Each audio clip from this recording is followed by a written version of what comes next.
ಕೊಪ್ಪಳ ಜಿಲ್ಲೆಯಲ್ಲಿ ಈಗಾಗಲೇ ನಾನು ಕನಕಗಿರಿಯ ಒಂದು ಕಾರ್ಯಕ್ರಮಕ್ಕೆ ಹೋಗಿ ಬಂದೆ.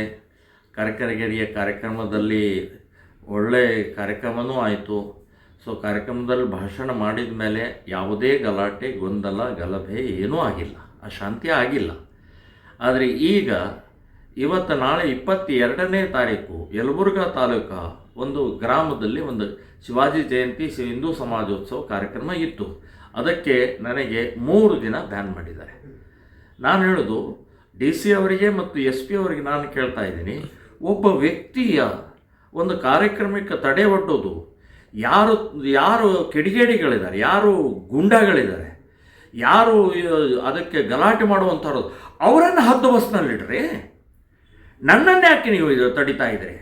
ನನ್ನ ಸ್ವಾತಂತ್ರ್ಯ ಹರಣ ಯಾಕೆ ಮಾಡ್ತಾ ಇದ್ರಿ? ಸಂವಿಧಾನಕ್ಕೆ ನೀವು ವಿರೋಧಿಗಳ ಯಾಕೆ ಆಗ್ತಾ ಇದ್ದೀರಿ? ಸೊ ನಿಮ್ಮ ಹತ್ರ ಪೊಲೀಸ್ ಡಿಪಾರ್ಟ್ಮೆಂಟ್ ಇದೆ ಇಲ್ಲೋ? ನಿಮ್ಗೆ ಭದ್ರತೆ ಕೊಡೋಗೋಸ್ಕರ ನಿಮಗೆ ಕೊಟ್ಟಿದ್ದಾರ ಇಲ್ಲೋ? ಸೊ ನೀವು ಅದಕ್ಕೆ ಯಾರು ಗಲಾಟೆ ಮಾಡುವಂಥವ್ರು ಅವ್ರನ್ನ ಯೋಚನೆ ಮಾಡಿ. ಅಕಸ್ಮಾತ್ ನಾನು ಪ್ರಚೋದನಕಾರಿ ಮಾತಾಡಿ ನನ್ನ ಮೇಲೆ ಕೇಸ್ ಹಾಕಿ. ಇನ್ನು ಪ್ರಚೋದನೆ ಅನ್ನುವಂಥವ್ರು ಏನು ಪ್ರಚೋದನೆ? ಮೊನ್ನೆ ಬಾಗಲಕೋಟ್ನಲ್ಲಿ SP ಮೇಲೆ ತಲೆ ಹೊಡೆದ್ರು. ಒಂದು ಪ್ರಚೋದನೆ ಮಾಡಿದಂಥ ಇವ್ರ ಮೇಲೆ, ಮುಸ್ಲಿಂ ಕಿಡಿಗೇಡಿ ಮೇಲೆ ಲಾಠಿ ಚಾರ್ಜ್ ಮಾಡಲಿಲ್ಲ ರೀ. ನಾಚಿಕೆ ಬರ್ತಾ ನಿಮಗೆ?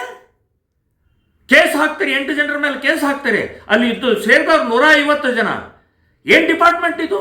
ನಿಮ್ಮ ಡಿಪಾರ್ಟ್ಮೆಂಟ್ ಈ ರೀತಿ ಅವರನ್ನು ಉಬ್ಬಿಸಿ DJ ಹಳ್ಳಿ, KG ಹಳ್ಳಿ ಇರ್ಬೋದು, ಉದಯಗಿರಿ ಇರ್ಬೋದು, ಶಿವಮೊಗ್ಗದ ರಾಗಿಗುಡ್ಡ ಇರ್ಬೋದು, ಹಳೆ ಹುಬ್ಬಳ್ಳಿಗೆ ನಿಮ್ಮ ಪೊಲೀಸ್ ಸ್ಟೇಷನನ್ನು ಸುಟ್ಟು ಹಾಕಿದ್ರಲ್ಲ, ನಿಮ್ಮನ್ನು ಓಡಿಸಿದ್ರಲ್ಲ, ಜೀಪನ್ನು ಉಲ್ಟಾಪಟ್ಟ ಮಾಡಿದ್ರಲ್ಲ, ನನ್ನನ್ನು ತಡ್ತೀರಿ ನೀವು? ಸೊ ನಾನು ಏನು ಅಪರಾಧ ಮಾಡ್ತಾ ನಾನು ದೇಶಭಕ್ತಿಯನ್ನು, ಈ ದೇಶವನ್ನು ಉಳಿಸೋಗೋಸ್ಕರ, ಹಿಂದೂ ಧರ್ಮದ ರಕ್ಷಣೆಗೋಸ್ಕರ ನಾನು ಕೆಲಸ ಮಾಡ್ತಾ ಇರುವಂಥ ವಿಚಾರವನ್ನು ಹೇಳ್ತಾ ಇದ್ದೀನಿ ನಾನು. ನಮ್ಮ ಗಣಪತಿ ಮೇಲೆ ಕಲ್ಲೆಸಿದ್ರೆ ನಾವು ಹಾಗಾದ್ರೆ ಬೈಬಾರ್ದು? ಅವ್ರು ಹೂ ಹಾಕಬೇಕಾ? ಶಿವಾಜಿ ಮೆರವಣಿಗೆ ಮೇಲೆ ಕಲ್ಲು ಹಾಕಿದರೆ ನಾವು ಹೂ ಹಾಕಬೇಕಾ ಅವ್ರಿಗೆ? ಬೈದೇ ಇನ್ನೇನು ಮಾಡೋದು? ಇದು ಪ್ರಚೋದನೆನಾ? ಹಿಂದೂ ಹೆಣ್ಮಕ್ಕಳನ್ನು ಇವತ್ತು ತಗೊಂಡು ಹೋಗ್ತಾ ಇರೋದು ನಾವು ತಡೆಯುವಂಥ ಪ್ರಕ್ರಿಯೆ, ಜಾಗೃತಿ ಮೂಡಿಸಬಾರ್ದು ಅಂತಂದ್ರೆ ಇದು ಪ್ರಚೋದನೆಕಾರಿನಾ?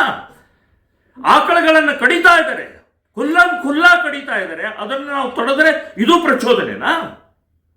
ಸೊ DC ಅವರೇ, SP ಅವರೇ, ಬಹಳ ಗಂಭೀರವಾಗಿ ಯೋಚನೆ ಮಾಡಿ. ನೀವು ಯಾವುದನ್ನು ತಡಿತಾ ಇದ್ದೀರಿ ಅಂದರೆ ದೇಶಭಕ್ತಿಯನ್ನು ತಡಿತಾ ಇದ್ದೀರಿ, ಸ್ವಾತಂತ್ರ್ಯವನ್ನು ತಡಿತಾ ಇದ್ದೀರಿ, ಗೋಹತ್ಯೆಯನ್ನು ತಡೆಯುವಂಥವರನ್ನು ತಡಿತಾ ಇದ್ದೀರಿ.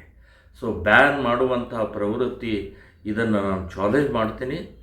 ನಿಮ್ಮ ಮೇಲೂ ಕೂಡ ಕ್ರಮ ಆಗಬೇಕು ಅಂತೇಳಿ ಹೈಕೋರ್ಟಿಗೆ ನಾನು ಇದನ್ನು ಹಾಕ್ತೀನಿ ಅಂತನ್ನುವಂಥದ್ದು ಹೇಳ್ತೀನಿ.